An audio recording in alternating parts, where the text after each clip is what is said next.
Hello बच्चों, तो पहले हम क्वेश्चन पढ़ लेते हैं. Identify the correct statement.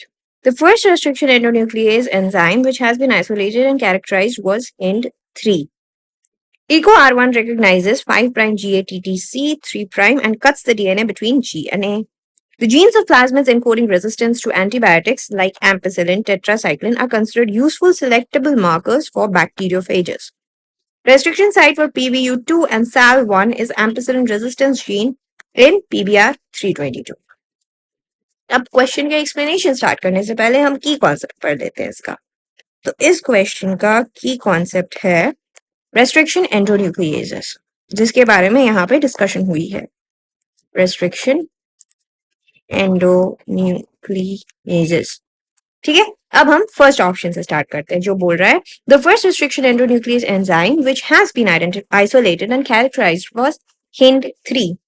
तो हमें पहले पता करना है कि फर्स्ट रेस्ट्रिक्शन एंडोन्यूक्लियस जो कैरेक्टराइज हुआ था वो कौन सा था. क्या वो HIND3 था? नहीं, वो HIND3 नहीं था. The first restriction endonuclease which was ever characterised was EcoR1. E coli का रेस्ट्रिक्शन एंजाइम है ये वाला. फर्स्ट टाइम जो रेस्ट्रिक्शन एंजाइम्स डिस्कवर हुए थे तो वो ये था. फर्स्ट रिकग्नाइजेशन इसको मिला था, फर्स्ट वन रिकग्नाइज्ड ये था. तो ये ऑप्शन जो है आपका ये तो गलत हो गया. HIND3 नहीं था, HIND3 नहीं था, वो EcoR1 था. ठीक है, तो ये हो गया गलत.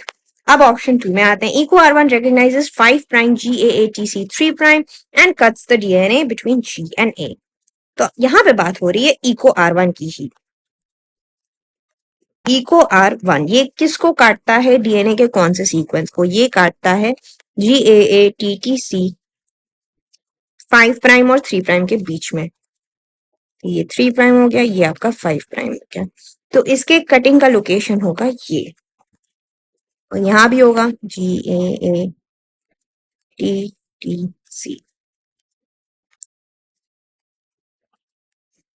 और यहाँ पे ये कट करेगा यहाँ पे इस जगह पे. ठीक है, तो ये जनरेट करेगा आपका स्टिकी एंड्स कट करने के बाद.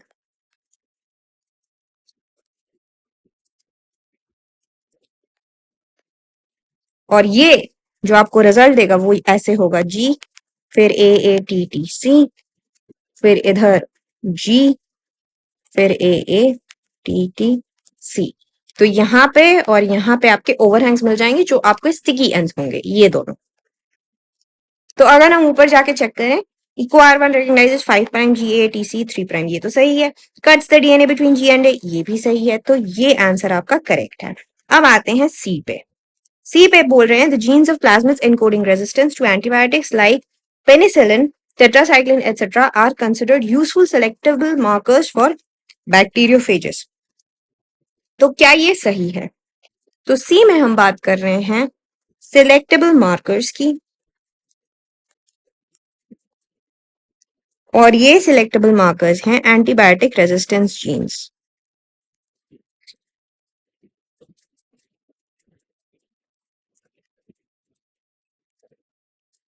अब ये एज सिलेक्टेबल मार्कर्स यूज तो होते हैं, ये यूज होते हैं, बट और ये अच्छे सेलेक्टेबल मार्कर्स भी हैं, they are pretty good at their job, but ये यूज होते हैं प्लाज्मिड्स के केस में. ये बैक्टीरियोफेजेस के केस में एज सिलेक्टेबल मार्कर्स नहीं यूज होते हैं, ये प्लाज्मिड्स के केस में यूज होते हैं. तो बात तो इसका फर्स्ट पार्ट सही है, genes of plasmid encoding resistance to antibiotics like penicillin and tetracycline are considered useful selectable markers, यहां तक सही है. लेकिन ये बैक्टीरियोफेजेस के केस में यूज नहीं होते हैं, तो ये आपका ऑप्शन गलत है. अब आते हैं ऑप्शन डी पे, जो कह रहा है restriction site for PBU2 and SAL1 are ampicillin resistance gene in PBR 322. तो अगर हम PBU और SAL1 को देखें तो इसका जो रेस्ट्रिक्शन साइट है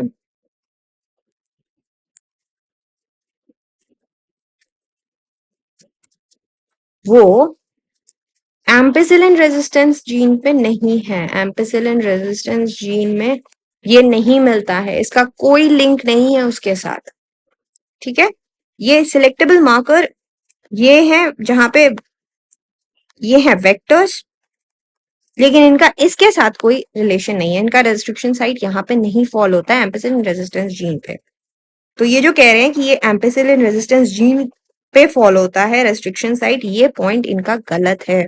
तो इन अदर वर्ड्स आपके पास सिर्फ ऑप्शन बी है जो सही है, तो यही आपका आंसर भी है क्योंकि क्वेश्चन में पूछा है करेक्ट स्टेटमेंट।